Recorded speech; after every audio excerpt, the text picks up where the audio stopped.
Ce n'est pas la première fois que Sony tente une incursion sur le secteur du low cost. Avec le Xperia E4G, le constructeur frappe fort puisqu'il propose un modèle relativement bien équipé sous la barre des 150 €. Ce qui plaît tout d'abord sur le E4G, c'est son écran de bonne taille, 4,7 pouces. La qualité d'affichage est assez correcte, même si on est sur une basse définition, et elle est rehaussée par un excellent contraste. Ce qu'on aime également, c'est sa mémoire interne de 8 Go qui est confortable, il y a à peu près 5 Go pour l'utilisateur, ce qui permet d'installer bon nombre d'applications, même celles qui nécessitent beaucoup de place, comme par exemple les jeux.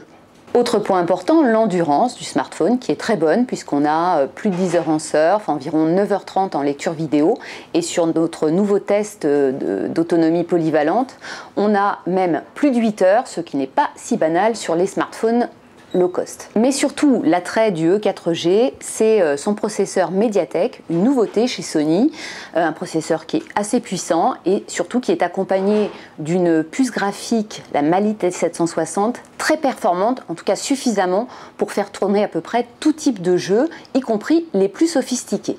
Notamment, le smartphone fait tourner un jeu plutôt exigeant comme GTA Vice City, ça reste bien fluide, c'est totalement jouable, même si quelque part au niveau de la qualité d'affichage, on n'est pas du tout sur la base d'un smartphone haut de gamme.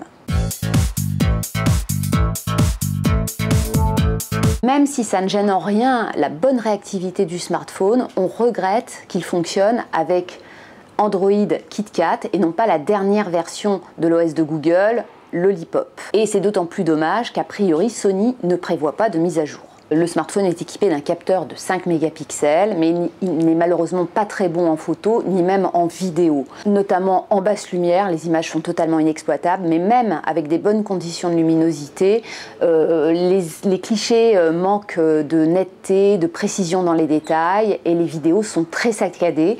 Bref, ici, Sony, qui est pourtant réputé dans le domaine de la photo, ne fait pas de miracle.